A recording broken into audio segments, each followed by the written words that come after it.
आप कह रहे हैं कि अगर मुसलमान लड़का हिंदू लड़की से शादी करे तो ये लव जिहाद है। आपकी पार्टी के 3 प्रवक्ता हैं, शाहनवाज हुसैन, उन्होंने हिंदू लड़की से शादी की है, मुख्तार अब्बास नकवी, उन्होंने हिंदू लड़की से शादी की है, एमजे अकबर, उन्होंने हिंदू लड़की से शादी की है। तो बीजेपी के ये तीनों प्रवक्ता लव जिहादी हो गए? नहीं, देखिए, इन्होंने धोखे से नहीं किया, इन्होंने धोखे से नहीं किया, अपने वास्तविक रूप में किया। दूसरा, इन तीनों नेताओं ने भारत की परंपरा पर विश्वास किया, भारत के हर उसको उन्होंने अपने परिवार को इस बात के लिए बाध्य नहीं किया कि तुम भी नमाज पढ़ो, तुम भी उन इस्लाम की बुनियादी सिद्धांतों पर विश्वास करो जिनको वे अब तक नहीं मानते थे। उनके लिए उनके साथ जबरदस्ती नहीं किया, जो रांची में हुआ। एक पति अपनी पत्नी से क्या कहता है और पत्नी देखिए, ये नहीं, मंदिर जाते हैं और दीपावली भी मनाते हैं, दीपावली भी मनाते हैं, होली भी खेलते हैं। क्या देवबंद के मौलवी इस बात का फतवा जारी करेंगे कि होली मिलन का वे कार्यक्रम करेंगे? क्या वे दीपावली मिलन के कार्यक्रम की बात करेंगे?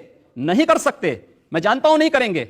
इसलिए जब वे इन त्योहारों को नहीं मनाने की बात कर सकते हैं, लेकिन ये तीनों नेता अपने घर में इन त्योहारों को मनाते हैं। योगी जी, जो मुस्लिम लोग हैं, चाहे किसी भी स्थिति में हो, अब शाहरुख खान ने भी एक हिंदू लड़की से शादी की, आमिर खान ने भी एक हिंदू लड़की से शादी की, ये जिहादी थोड़ी हो गए? नहीं, जिहादी मैंने कहा ना, जिहाद का फर्क मैंने किस बात को कहा? जो छल से, छद्म से, धोखे से। छल है या नहीं है, ये वाकई में प्यार है, ये कौन तय करेगा? आप बताएंगे कि आपका इश्क है, आपको छल से पकड़ा क्या है? मैं क्या करूं? जो उदाहरण आपके सामने आ रहे हैं, पूरे देश के अंदर जो बातें सामने आ रही हैं, मुझे लगता है ये चिंता उन लड़की लड़कों के माँ बाप पर क्यों नहीं छोड़ देते आप? मैंने कहा ना, हम लोग इसलिए हैं क्योंकि समाज का एक जागरूक नागरिक होने के नाते मेरा दायित्व भी बनता है कि हम इसके खिलाफ बोलें जो समाज की सामाजिक नैतिकता के खिलाफ हो। हमें उसके खिलाफ आवाज उठानी चाहिए, हम उसके खिलाफ आवाज उठा रहे हैं। देवबंद के उलेमा हैं, उन्होंने कहा कि ये एक इस्लाम के खिलाफ साजिश है। योगी आदित्यनाथ और उनके साथी मुसलमानों को बदनाम करने के लिए उन्होंने लव जिहाद नाम का शब्द इजाद किया है। यह शब्द हमने नहीं इजाद किया है, एक शब्द केरल से आया है और पूरे देश के अंदर केरल इसका सबसे पहले शिकार हुआ था। केरल के बाद कर्नाटक, उत्तर प्रदेश और पश्चिमी उत्तर प्रदेश, उत्तर प्रदेश में भी पश्चिमी उत्तर प्रदेश इससे सर्वाधिक पीड़ित है, प्रताड़ित है। दुर्भाग्य से वहां एक ऐसी सरकार भी आ गई जो इस प्रकार के तत्वों को प्रेरित और प्रोत्साहित करती है। इसलिए ये शब्द मैं नहीं दे रहा हूं, ये शब्द वहां पर प्रचलन के उसमें है और चूंकि वह इस्लाम के नाम पर हो रहा है इसलिए जिहाद उसको नाम दिया गया है। लेकिन आपके इस करने का असर क्या हुआ है? कोई भी मुस्लिम लड़का अगर हिंदू लड़की से प्यार करता है, आपकी छल कपट जबरदस्ती बात नहीं कर रहा हूं, मोहब्बत हो जाती है असल में, तो भी लोग उसको परेशान करते हैं। रोज तो समाचार पत्रों में आ रहे हैं, रोज तो आप देख रहे हैं, रोज तो इस प्रकार की बातें आ रही हैं कि पहले नाम उसका कुछ और है, परिवर्तित नाम में कुछ और करके बाद में जब वास्तविक स्वरूप में आती है तो वो बालिका तब अपने आप को देखती है कि हमारे साथ धोखा हो चुका है। और यही हो रहा है, लव जिहाद के नाम पर यही हो रहा है। तो आप बालिकाओं को समझाइए ना। हमने कहा ना कि हम पूरे समाज को कह रहे हैं और दूसरा हम प्रशासन से भी कह रहे हैं, शासन से भी कह रहे हैं कि लव जिहाद देश के खिलाफ एक साजिश है। और केरल के मुख्यमंत्री इस बात को कहते हैं, साम्यवादी मुख्यमंत्री इस बात का साहस करता है कि लव जिहाद इस देश के अंदर सांप्रदायिक सौहार्द को बिगाड़ने और देश को एक मुस्लिम मेजोरिटी का स्टेट बनाने की एक साजिश का हिस्सा है, इसका विरोध होना चाहिए। योगी जी, बहुत सारे नौजवान यहां पर मौजूद हैं और इनसे पूछते हैं ये लोग क्या सवाल पूछना चाहते हैं।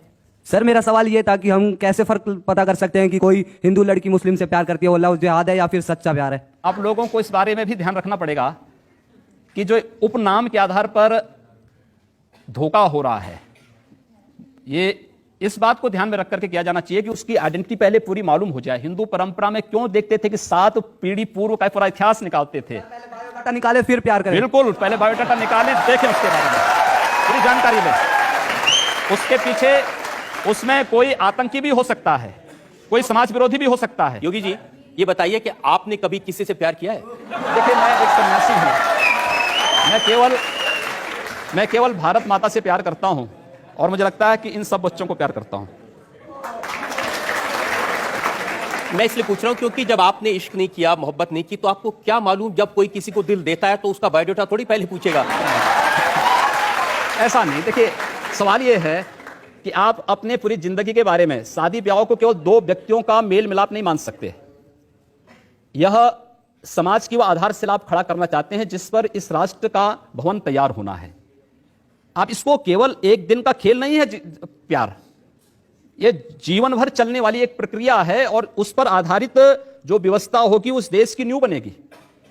वो केवल 1-2 लोगों का मिलन नहीं है, उस समाज की और अंततः इस राष्ट्र की आधारशिला है। एक आधारशिला आप रखने जा रहे हैं, वो आधारशिला अगर गलत होगी तो फिर भवन भी भरभरा करके गिरेगा। आधार मजबूत होगी तो भवन भी उतना ही मजबूत होगा। उस मजबूत भवन के निर्माण के लिए, राष्ट्र के इस मजबूत आधार को स्थापित करने के लिए हम इस बहस को चला रहे हैं। ये बहस काफी लंबी है और इसका फैसला देश की जनता करेगी आपकी बात में कितनी सच्चाई है। मुझे एक ब्रेक के रुकना है, लेकिन इल्जामात की फहरिस्त बहुत लंबी है। ब्रेक के बाद आपकी अदालत में योगी आदित्यनाथ पर जनता के इल्जामात और सवाल का एक और देश के नागरिक के रूप में जिसको रहना होगा, भारत के संविधान को मान करके चले, भारत की परंपरा पर विश्वास करे, भारत के महापुरुषों को सम्मान दें, सबका स्वागत होगा। लेकिन अगर भारत के अंदर रह करके ये नहीं चलेगा कि तन भारत में और मन पाकिस्तान में, ये चलेगा तो हम लोग इसको नहीं स्वीकार कर पाएंगे, कतई नहीं स्वीकार करेंगे। योगी जी, प्यार मोहब्बत की बात तो ठीक है, लेकिन जब आपके भाषण सुनते हैं ऐसा लगता है कि आप सिर्फ नफरत फैला रहे हैं, जैसे सिर्फ आग लगा रहे हैं, जैसे किसी का खून पीना चाहते हैं। मैं एक सन्यासी हूं और एक सन्यासी होने के नाते सच बोलने का साहस करता हूं। जो सच है वो बोलता हूं। देश की राजनीति सच स्वीकार करने को तैयार नहीं है। मुझे लगता है एक दिन उस सच को, अपने अस्तित्व के लिए अपने उस सच को स्वीकार करना पड़ेगा। ऐसा सच आप कहते हैं कि अगर एक हिंदू का खून बहेगा तो हम 10 मुसलमान का खून बहाएंगे? मुझे लगता है किस परिप्रेक्ष्य में हुआ है, किस परिप्रेक्ष्य में कहा गया है, पूरा वक्तव्य सामने आएगा तो मुझे लगता है उस पर ज्यादा बेहतर तरीके से बोलूंगा। चलिए आपको मैं पूरा वक्तव्य सुना देता हूं आपका, ऐसी क्या बात है। ये वीडियो हमारे पास में है 27 जनवरी 2007 का, गोरखपुर में कैसे आपके मुंह से मशीन गन से भी ज्यादा आग निकल रही है, आपको सुनवाते हैं। अगर एक हिंदू का खून बहेगा तो एक हिंदू के खून के बदले आने वाले समय में हम प्रशासन से एफआईआर दर्ज नहीं करवाएंगे, बल्कि कम से कम 10 ऐसे लोगों की हत्या अवश्य करवाएंगे जो लोग कतई अब बर्दाश्त की सीमाएं समाप्त हो चुकी हैं। अगर कोई हिंदुओं के घरों और दुकानों में आग लगाता है तो मैं नहीं मानता हूं कि आपको इन सब कृत्यों को करने, इस प्रकार के कृत्य करने से कोई रोकता है।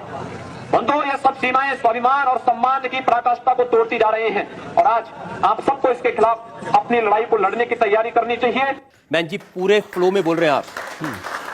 भगवा वस्त्र पहन के, हाँ। साधु का रूप धारण करके इस तरह की नफरत की बात करना ठीक है? देखिए, मैंने उस बात को कंडीशनल कहा है।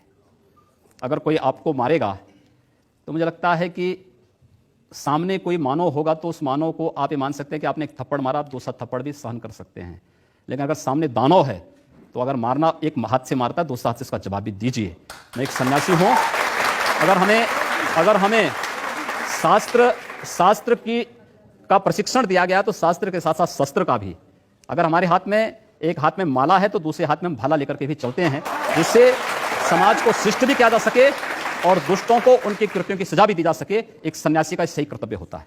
योगी जी, आप भारत की पार्लियामेंट के सदस्य हैं, आप उस सर्वोच्च व्यवस्था में हैं जो कानून बनाती है। आप लोगों से कह रहे हैं कि हम एफआईआर दर्ज नहीं करवाएंगे, अगर एक मारेगा तो हम 10 मारेंगे। आप गब्बर सिंह हैं कि हमने प्रशासन से इस बात को कहा। जब प्रशासन बात नहीं मानता है, जहां पर प्रशासनिक व्यवस्था पूरी तरह फेल हो चुकी है, जहां पर वो किसी चीज को सुनने को तैयार नहीं है। गोरखपुर में दर्जनों व्यापारियों की दुकानें आग लगाई जा चुकी थी। एक व्यापारी की हत्या सरेआम इसलिए कर दी जाती क्योंकि हिंदू बालिका को जबरन, मुहर्रम का जुलूस उस बालिका के साथ जबरन करने का प्रयास करता और वो व्यापारी उसको बचाने के लिए आता है तो उसकी हत्या सरेआम पुलिस की जीप से खींच करके, चाकू से गोंद करके उसकी हत्या कर दी जाती है। कोई इस बात को सुनने को तैयार नहीं। आखिर हम लोग बाकी इसके अलावा हमारे पास चारा क्या है? अपने लोगों को संगठित करके इस प्रकार के अन्याय का प्रतिकार करना। मुझे लगता है जब कानून और व्यवस्था फेल हो जाती है, जंगल राज हो जाता है, तो जंगल राज का जवाब जैसे को तैसा देने की तैयारी होनी चाहिए। योगी जी, प्रधानमंत्री नरेंद्र मोदी कहते हैं सबका साथ सबका विकास। ऐसे विकास करेंगे लोग के घर जला के उनको मार के? हमने कहा हम पहल नहीं कर रहे हैं। हमने अपने तरीके से नहीं जलाया है। हम कह रहे हैं कोई हमारा जलाएगा तो ये निश्चिंत होकर के नहीं बैठे। आप लोगों को भड़का रहे हैं, उनको हिंसा करने के लिए उकसा रहे हैं, ये कानूनन अपराध है। मैंने ये कहा कि अगर कोई हमारा जलाएगा तो वो सुरक्षित नहीं बैठेगा। हम फिर इस बात की प्रतीक्षा नहीं करेंगे कि प्रशासन आएगा, हमारी बात को सुनेगा और फिर वह अपने तरीके से फैसला लेगा। प्रशासन रोकें अन्याय। मैं फिर कहता हूं ना कि अन्याय किसी के साथ ना हो, लेकिन हम अन्याय सहेंगे भी नहीं। लेकिन आप ये जानते हैं कि ऐसे भाषण देना, लोगों को भड़काना, मर्डर के लिए भड़काना, कत्ल के लिए भड़काना, आग लगाने के लिए भड़काना, यह कानूनन अपराध है। यह कंडीशनल है। अगर कोई आपको मारता है, प्रशासन कार्रवाई नहीं करता है, आप हाथ पर हाथ धरे रहे मत बैठिए, उसका प्रतिकार करिए। कानून आपको इस बात की इजाजत भी देता है कि आप आत्मरक्षा के लिए कुछ भी करिए। मैं आपकी इस बात से बिल्कुल सहमत नहीं हूं। और बात आपकी सिर्फ यहां नहीं रुक जाती है, आपका अपराध और बड़ा है। आपने कहा कि अगर एक हिंदू बालिका को ले जाएंगे तो हम 100 मुस्लिम बालिकाओं को ले जाएंगे। कितनी खराब बात है। आपको लगता है कि हिंदू बालिका, उस बालिका को ले जाना उस लव जिहाद का एक हिस्सा है जो देश के खिलाफ एक साजिश है?